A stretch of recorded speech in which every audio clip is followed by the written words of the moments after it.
بسم اللہ الرحمن الرحیم۔ السلام علیکم ناظرین، امید ہے کہ آپ سب ٹھیک ہوں گے۔ ناظرین اکرام، ہمارے بہت سے دوست نیوزی لینڈ جانا چاہتے ہیں، لیکن انہیں مکمل اور کارآمد معلومات کے حصول میں شدید دشواری کا سامنا ہے۔ تو اس کار خیر کے لیے ہم آپ کی خدمات کے لیے حاضر ہیں۔ نہایت ہی باریک بینی اور محنت کے بعد حاصل کی گئی معلومات، جس میں نیوزی لینڈ کے ویزے کو حاصل کرنے کے لیے اہم پوائنٹس شامل ہیں، وہ آپ کو بتانے جا رہے ہیں، اور ہمیشہ کی طرح آپ نے ویڈیو کو بغیر سکپ کیے دیکھنا ہے تاکہ مکمل معلومات سے استفادہ حاصل کر سکیں۔ اس چینل پر نئے دوستوں نے اگر ابھی تک اس چینل کو سبسکرائب نہیں کیا تو سبسکرائب کر لیں اور گھنٹی کے بٹن کو بھی ہلکا سا پریس کر دیں تاکہ ہماری ہر نئی انفارمیٹیو ویڈیوز کا نوٹیفیکیشن آپ کو ملتا رہے۔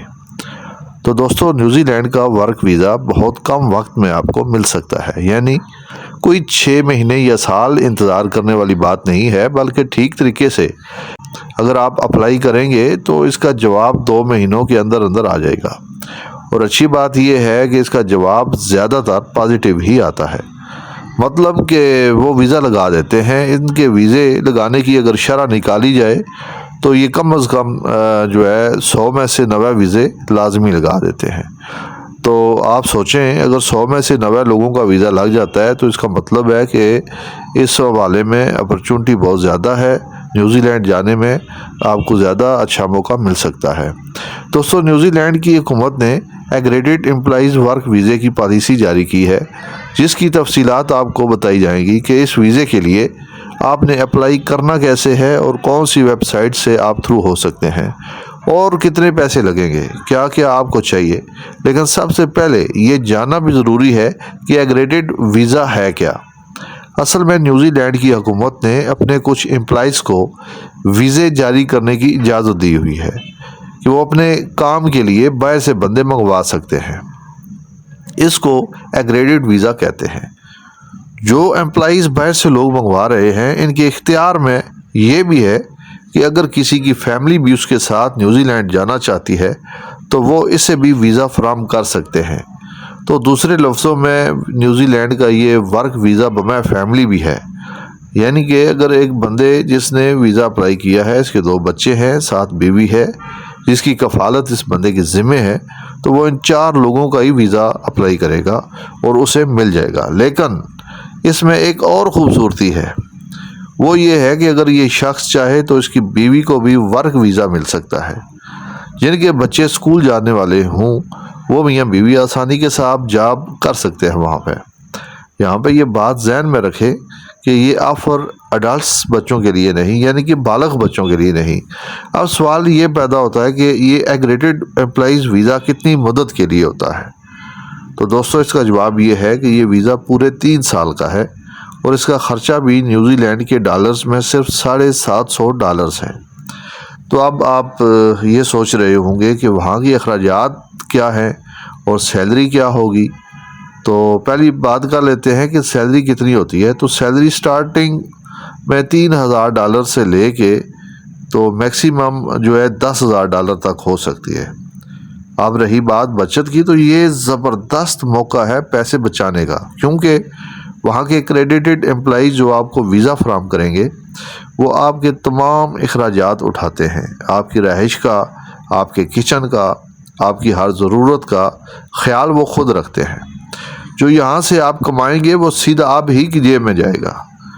اور اس میں سکلڈ ورکرز بھی اپلائی کر سکتے ہیں،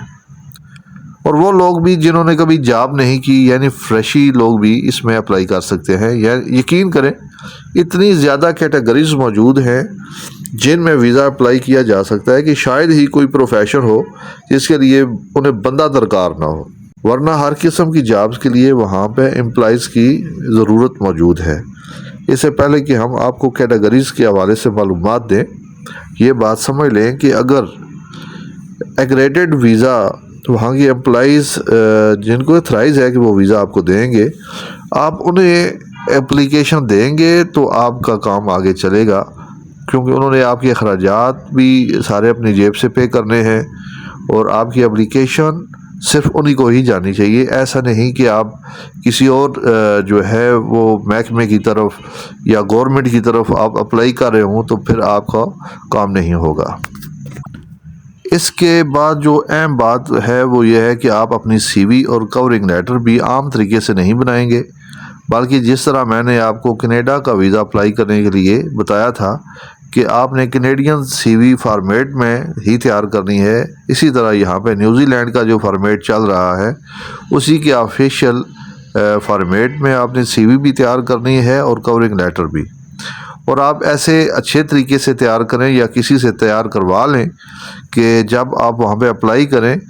تو آپ کو کسی قسم کی پریشانی کا سامنا نہ ہو۔ یہ تو بات یقینی طور پہ آپ سمجھتے ہوں گے کہ جب تک ڈاکومنٹیشن آپ کی درست نہیں ہوگی تو کامیابی ملنا ممکن نہیں ہوتی۔ تو ویسے ان میں ایسے کام بھی ہیں جن کے لیے نہ تو آپ کی تعلیم چاہیے اور نہ کوئی کورس اور نہ ہی ایلیٹس زبان کا سرٹیفکیٹ، یعنی چونکہ ہر قسم کی جابز ہیں جن کے لیے آپ کو ابھی بتایا جائے گا، وہ ساری کیٹیگریز آپ کے نالج میں آ جائیں گی، اور جو بھی کام آپ جانتے ہوں اسی کے لیے آپ ایک زبردست سی وی اور کورنگ لیٹر تیار کروائیں تاکہ آپ کا جلد از جلد آفر لیٹر نکل آئے۔ کچھ ایسی جابز ہیں جن کے لیے تعلیم اور زبان کا سیکھنا بھی بہت ضروری ہے اور تجربہ بھی بہت اہمیت رکھتا ہے۔ اس کے لیے تمام کیٹیگریز کو آپ نے غور سے سننا ہے، اور جو کیٹیگری میں آپ کو بتانے جا رہا ہوں وہ آپ نوٹ کرتے جائیں تو زیادہ بہتر ہے۔ جو آپ کے کام کی ہے آپ نے اسی میں اپلائی کرنا ہے۔ سب سے پہلے بات کرتے ہیں فروٹ پکرز کی، یعنی کہ ان کے باغات ہیں، ان کے بہت بڑے بڑے باغات ہیں اور وہاں سے فروٹ پک کرنے کے لیے انہیں بندوں کی ضرورت ہوتی ہے اور تجربہ کار بندوں کی ضرورت ہوتی ہے جو فروٹ پک کرنے کے بعد پیکنگ کے سب مراحل تک ان کے کام آ سکیں۔ ان کے علاوہ وہاں پر ٹیچرز اور ایجوکیٹرز کی جاب بھی موجود ہیں۔ ان کے علاوہ میسن، الیکٹریشین، کنسٹرکشن کے لیے ہیلپرز کی بھی ضرورت ہے، male technicians, machine line operators, sales executive اور ویئر ہاؤسز کے لیے سپروائزرز کی ضرورت ہے، پولٹری فارمنگ کے لیے تجربہ کار لوگوں کی ضرورت ہے، ٹیلرز کی ضرورت ہے، بچرز اور ویلڈرز کی ضرورت ہے، سائبر سیکورٹی اور train operators, where house workers اور سٹائلنگ سیلون ورکرز کے لیے بھی وہاں پہ جابز موجود ہیں، ٹرک ڈرائیورز کے لیے بھی جابز موجود ہیں۔ ان میں سے جو بھی کام آپ کو سوٹ لگ رہا ہو آپ کے لیے وہ آپ سلیکٹ کریں اور اسی کی سی وی تیار کروا کر کورنگ لیٹر کے ساتھ آپ ان کی آفیشیل ویب سائٹ پر جائیں اور سبمٹ کروا دیں۔ اور ایک اہم ضروری بات آپ کو اور بھی بتاتا چلوں کہ ویب سائٹ پر موجود ان کے فارم کو فارم INZ1051 بھی کہتے ہیں، اس فارم کو پر کر کے آپ نے سبمٹ لازمی کروانا ہے۔ نیوزی لینڈ میں جن کیٹیگریز کے بارے میں آپ کو بتایا گیا ہے ان کی وہاں پہ بہت زیادہ ڈیمانڈ ہے اور ہر ایک کیٹیگری کی اپنی اپنی ریکوائرمنٹس بھی ہیں۔ مثال کے طور پر اگر ٹیچرز کی بات کریں تو وہاں کس سبجیکٹ کا ٹیچر چاہیے اور اس کے لیے کون سی ڈگری ہونی چاہیے، کون سے سرٹیفکیٹس ہونے چاہیے، ہر طرح ہر ایک کی اپنی اپنی ریکوائرمنٹس ہیں۔ یہ تمام باتیں آپ کو ہم مختصر بتا رہے ہیں کیونکہ تفصیل میں جائیں گے تو یہ ویڈیوز آدھے گھنٹے سے بھی زیادہ ہو سکتی ہے۔ ہمارا کام آپ کو بنیادی معلومات فراہم کرنا ہے، امید ہے یہ معلومات ضرور آپ کے لیے فائدہ مند ثابت ہوں گی۔ Thanks for watching.